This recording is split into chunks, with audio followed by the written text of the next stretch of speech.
क्या कहते हैं पेपर लीक इतना तो क्या बोलूं मैं, डायपर भी लीक नहीं हुआ होगा जितना बीजेपी के सरकार में पेपर लीक हो गया। सिर्फ तो है नहीं, अनपढ़ गवारों की सरकार है। न तो पढ़ा लिखा मोदी है, न तो पढ़े लिखे इसके मंत्री हैं। बस इसको क्या करना है, हम सबको शिक्षा विहीन करना है। अगर हम शिक्षित हो जाएंगे तो इन सालों से सवाल पूछेंगे। ये चाहते नहीं कि हमसे सवाल पूछे। यह वाला बाग हमें याद दिला दी। हमने तो अंग्रेजों को देखा नहीं था, लेकिन बीजेपी की सरकार ऐसी आई कि हमें अंग्रेजों को याद दिला दी। हम अपने सारे युवा साथियों से यही कहेंगे, अब जागने का समय आ गया है। अगर अभी नहीं जागे तो कभी नहीं। दोस्तों नमस्कार। दोस्तों इस वक्त हम मौजूद है वसई के एसटी बस डिपो के यहाँ। जिस तरह से इस समय देश में जो एक आंदोलन शुरू है, दिल्ली में जंतर मंतर पर जिस तरह से छात्र आंदोलन शुरू है और उस आंदोलन को दबाए जाने की कोशिशें सरकार द्वारा जारी है, उसी को समर्थित एक मोर्चा वसई अंतर्गत सर्वपक्षीय मोर्चा वसई के YMCA ग्राउंड से लेकर यहाँ एसटी बस डिपो के यहाँ तक निकला।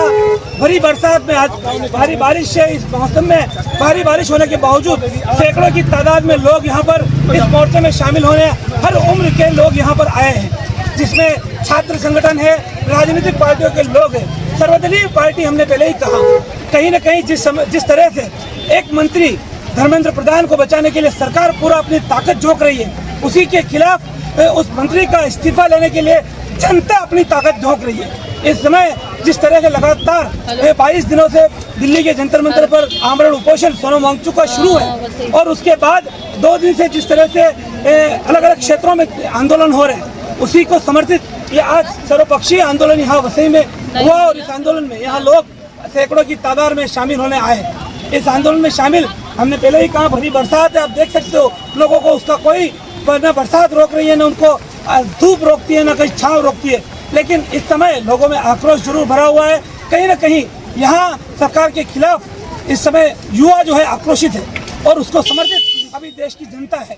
फिलहाल हमारे साथ मोदी तुम इस्तीफा दो, हमारे साथ जो लोग तो डूब मरो, हमारे साथ जो लोग मौजूद है उनसे बात करते हैं। क्या कहना चाहेंगे आप? सर, मैं भानु प्रसाद यादव समाजवादी पार्टी से युवा नेता हूँ।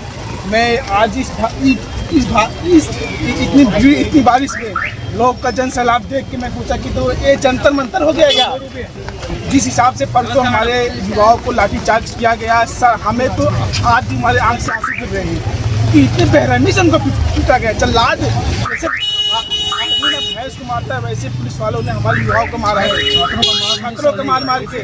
और जैसे जलियांवाला बाग, इतना तो अंग्रेजों ने जुल्म हम पे नहीं किया जितना ये बीजेपी की सरकार परसों हमारे बच्चों को मारा, हमें छात्रों को मारा। जलियांवाला बाग का हमें याद दिला दी। हमने तो अंग्रेजों को देखा नहीं था, लेकिन बीजेपी की सरकार ऐसी आई कि हमें अंग्रेजों को याद दिला दी। हम अपने सारे युवा साथियों से यही कहेंगे, अब जागने का समय आ गया है। अगर अभी नहीं जागे तो कभी नहीं। हम आप सबसे हाथ जोड़ के निवेदन करते हैं सारे युवा साथियों से कि जागने का समय आ गया है, और अपने बड़े बुजुर्गों से। ये लड़ाई कोई आम लड़ाई नहीं है, ये लड़ाई वो लड़ाई है जिसके हमें लड़ने से हमारे आने वाली पीढ़ी बदल जाएगी। अगर हम आज सो गए तो कल हम फिर से गुलाम बन जाएंगे। ये बीजेपी की सरकार हमें गुलाम बनाना चाहती है, क्योंकि ये शिक्षित तो है नहीं, अनपढ़ गवारों की सरकार है। न तो पढ़ा लिखा मोदी है, न तो पढ़े लिखे इसके मंत्री हैं। बस इसको क्या करना है, हम सबको शिक्षा विहीन करना है। अगर हम शिक्षित हो जाएंगे तो इन सालों से सवाल पूछेंगे। ये चाहते नहीं कि हमसे सवाल पूछे। अगर हम इनसे सवाल पूछेंगे ये कटहरी में खड़े हो जाएंगे। बस इनका क्या है, शिक्षा से विहीन करना। हमारे 22 युवा छात्र आत्महत्या कर लिए।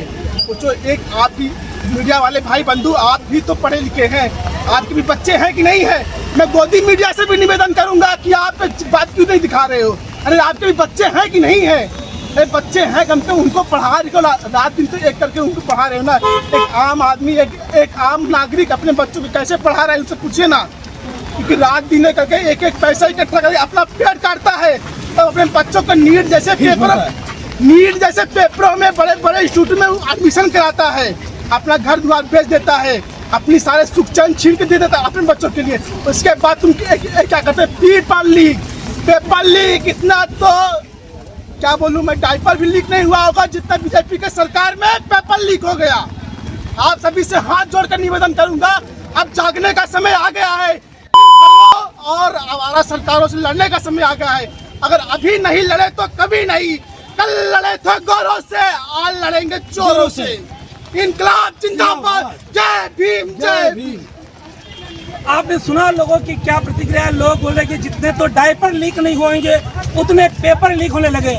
और वाकई में ये बहुत ही शर्मनाक बात है कि इस देश में जिन बच्चों के भविष्य के लिए जो पेपर सेट किए जाते हैं वो पेपर लीक होते हैं। और वो पेपर लीक होने के बाद में पेपर लीक होना जितना शर्मनाक है उससे कहीं अधिक शर्मनाक ये है कि उसकी जिम्मेदारी लेने के लिए कोई तैयार नहीं है। तो कहीं ना कहीं फिलहाल आज इस वीडियो में हम यहीं पे रुकते हैं। इस वीडियो में इतना ही। नमस्कार, जय हिंद, जय महाराष्ट्र। हमारे चैनल सैफ न्यूज लाइव पर अपने व्यापार और सेवा से संबंधित विज्ञापन प्रसारण हेतु दिए गए मोबाइल नंबर पर संपर्क करें।